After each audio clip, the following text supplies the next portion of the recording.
젊은 부자님들 안녕하세요. 모든 재테크를 거미줄처럼 연결하고 있는 재테크 슈퍼거미 법학자 훈우입니다. 오늘은 2021년 5월 7일 금요일 밤 11시 30분 시작합니다. 오늘의 목차는 우선 공매도 재개 5일째 오늘도 가치주가 강했었죠. 그 이유를 살펴보겠습니다. 국내 증시 MTS 분석, 그리고 제가 3월부터 계속 강조를 했고 5월 전망에서도 강조하고 있는 가치주 강세, 그 이유와 전망, 그리고 이번 주도 계속 됐습니다. 조선 철강 건설 순환매 전략을 통해서 저도 계속 수익을 내고 있고 5월 초부터 공매도 실시한 이후에도 큰 수익을 내고 있는데 그런 것들에 대해서 간단하게 2편에서 설명드리도록 하고요. 증시가 기간 수급으로 상승은 했죠, 이번 주에. 근데 여전히 기술주 대형주는 못 오르고 있습니다. 그 중에 많은 분들이 물려있는 자동차 관련주, 특히 현대차, 기아차, 그런 것들은 언제 오를지에 대한 저의 생각도 2편에서 말씀드리겠습니다. 우선 제가 12시 전에는 1편을 올리려고 해서 이번 주 국내 증시 변화에 대해서 1편에 올리고 새벽에 이제 국내 증시 분석과 앞으로의 대응편을 올려놓겠습니다. 주요 증시부터 살펴보겠습니다. 오늘은 코스피가 0.58% 올라서 3,197, 코스닥은 0.86% 상승한 978로 마감했습니다. 최근 강세인 다우존스가 오늘은 좀 약세인데 0.25% 상승으로 시작을 했고 최근에 약세였던 기술주 중심의 나스닥이 0.75% 상승으로 시작했습니다.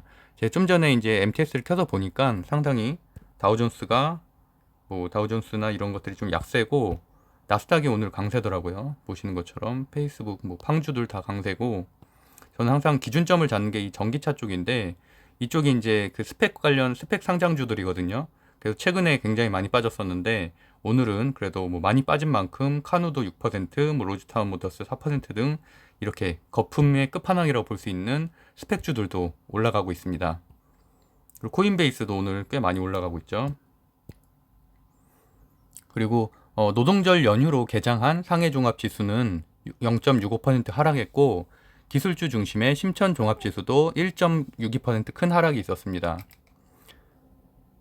우리나라뿐만 아니라 미국, 아시아 증시 모두 기술주 약세임을 알 수가 있죠. 니케이 지수는 0.09% 상승한 약보합세입니다. 일단 코로나 확진자 수는 525명으로 안정적이고요. 제가 강조드리는 코스피 3220 돌파 조건인 국채금리, 환율, 외국인 기관 수급, 공매도 리스크, 가상화폐 시장의 안정인데요.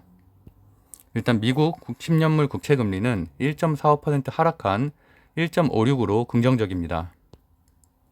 원달러 환율도 오랜만에 하락해서 0.31% 하락한 1120원으로 긍정적이고 외국인 기관 수급을 보면 코스피는 외국인 1949억 원 순매도, 기관은 3481억 원 매수입니다. 또 코스닥은 외국인 401억 원 순매도, 기관은 111억 원 매도입니다. 그러니까 외국인 수급이 높아진 환율과 아시아 증시 불안정으로 좀 적어진 상태이고 기관이 이번 주를 좀 버텨주고 있는데 좀 저는 개인적으로 위태롭다는 생각이고요. 일단 공매도 첫 주인데 연기금이 19주 만에 컴백을 해서 매수를 보였기 때문에 시장이 버텼다는 내용의 기사입니다. 저 역시 이 부분에 좀 동의를 하고 있고요. 공매도 물량이 첫날에 1조 1000억 원이나 됐었죠. 그래서 외국인 매도로 굉장히 컸었는데 오늘은 이제 5일째인 오늘은 첫날 물량의 절반으로 줄었다는 것은 이제 긍정적입니다. 그래서 제가 항상 공매도 자체보다는 공매도에 대한 심리가 더 문제라고 말씀드렸었죠. 그래서 13일 옵션 만기일이기 때문에 특히 그거와 이제 어쨌든 12일, 13일 정도 주의가 좀 필요하고요. 변동성이 커질 가능성이 있기 때문에 이번 주를 정리를 해보면 기관의 순매수 전략이 장을 이끌었다는 것이고 제가 계속 강조드리고 있는 연기금 리밸런싱 후에 매수 전환이 상승을 이끌었습니다. 그래서 연기금이 무려 19주 만에 순매도 랠리를 멈췄다는 것이고 다만 이것은 일시적이고 상승의 근본적인 힘은 저는 항상 외국인 수급이라는 것을 말씀드리고 있는데 그 부분이 개선되는 것을 보는 방향이 굉장히 중요하다고 생각을 하고 있습니다. 월요일은 외국인이 1조 1천억 원 공매도 폭탄을 터뜨렸고 그 이후 3일간 지수는 많이 회복이 됐습니다. 특히 셀트리온 같은 경우는 첫째 날이 굉장히 많이 하락을 했었고 이제 목요일, 금요일에 일정 부분 회복이 됐죠. 그래서 어쨌든 기관이 그동안 많이 팔았던 이유가 작년부터 지수가 많이 올라서 국내 주식 비중이 확대됐기 때문인데 이번 월요일 공매도로 개별 종목들이 대폭 하락했기 때문에 그런 낙폭과대주를 중심으로 매수에 나섰고 그것이 지수를 지탱했습니다. 또한 이제 국내 기업들의 실적 발표, 특히 이제 어닝 서프라이즈 기업들이 꽤 있었어서 그런 것들이 이번 주 상승장을 이끌었는데 다만 이제 다음 주에는 두 가지 변수가 있죠. 하나는 13일 목요일인 옵션 만기일이고 또 하나는 MSCI 지수 편입입니다. 그래서 어제 오늘 같은 경우는 HMM이 많이 올랐죠. 어제도 많이 올랐는데 오늘도 많이 올랐어요. 그 이유 중에 큰 부분이 바로 이렇게 MSCI 지수에 편입될 수 있다는 기대감인데 반대로 목요일에 가까워지면 이제 재료 소멸로 하락할 가능성이 있기 때문에 신규 진입하는 분들은 좀 조심해야 됩니다. 다음으로 주목해야 될 것은 가치주 성장주의 방향이라고 할 수 있죠. 왜냐하면 그래야지 내가 포트폴리오를 뺄 걸 빼고 어떤 걸 넣을지를 결정될 수가 있기 때문에. 근데 이제 제가 주목하는 것은 미국 증시입니다. 미국 증시에서 가치주가 많이 포함된 다우존스 지수가 또 사상 최대치를 기록을 했고요. 반면 기술주는 앨런 장관의 금리 인상 발언 가능성 이후로 3일째 하락을 했습니다. 오늘은 좀 이제 반등이 있는 것 같고요. 그래서 우리나라 역시 이렇게 증시가 움직이고 있다고 생각을 하고 있고요. 가치주와 경기 민감주가 강세, 기술주는 약세입니다. 다우존스가 이번 주 내내 사상 최고치를 기록을 했죠. 그래서 이제 우선 가치주 상승을 이끈 것은 긍정적인 경기 지표와 이제 어닝 서프라이즈였습니다. 기술주 하락을 이끈 것은 아까 말씀드린 대로 앨런 미국 재무장관의 금리 인상을 암시한 듯한 발언 때문이었는데 이와 같은 이유로 이제 가치주가 상승했고 우리나라도 기술주가 하락을 했습니다. 반면 이제 민간 고용 지표들이 좋아지고 있다는 것은 또 다른 경기 민감주의 다른 호재라고 생각을 하고 있고요. 주요 기업들도 실적이 잘 나왔는데 특히 이제 제너럴 모터스가 어제 이제 높은 실적을 발표하면서 4% 상승 마감했고 T모바일 같은 경우도 어닝 서프라이즈로 4% 이상 올랐습니다. 현재 미국과 한국은 경제 재개로 수혜를 보는 경기 순환주가 강세인 것은 맞고요.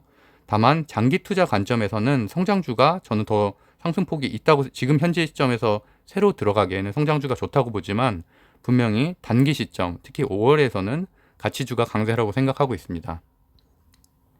또 실질금리를 높여서 경기 순환주의 거래를 지속시키는 이유로 금융주 또한 미국에서도 강세고 비자라든지 이런 금융주 JP 모건 이런 거 다 강세고 또 이제 우리나라도 어제는 금융주가 상당히 좋았는데 개인적으로는 금융주는 상승폭이 다른 가치주에 비해서는 적어서 추천하진 않고 배당 수익을 생각한다면은 추천드립니다.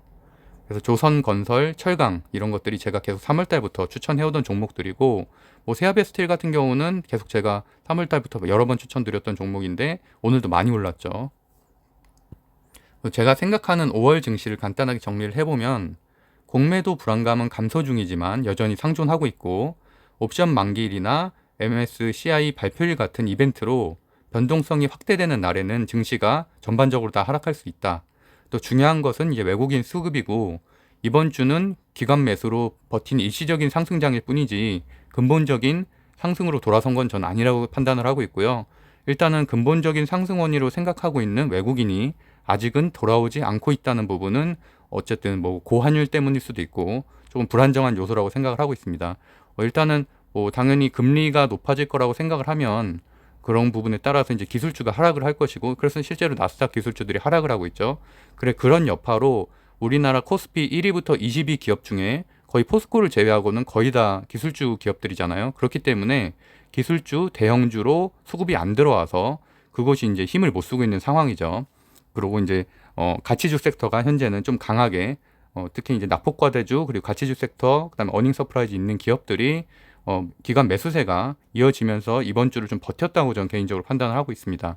그래서 어쨌든 환율이 좀 내려가고 그래서 다행인 건 좀 오늘이 좀 내려갔죠. 그리고 미국 나스닥의 기술주들이 반등을 해야 오늘처럼 지금 현재 장에선 좀 반등을 하고 있죠. 그래야지 3220 이상의 신고가를 넘길 수 있을 것으로 예상을 하고 있습니다. 네, 그래서 일단 오늘의 방송은 일단 여기까지 마치도록 하겠고요. 새벽에 2편인 국내 증시 분석과 5월 전략을 소개하겠습니다. 그럼 오늘도 행복한 밤 되세요. 법학자 손인이었습니다. 감사합니다.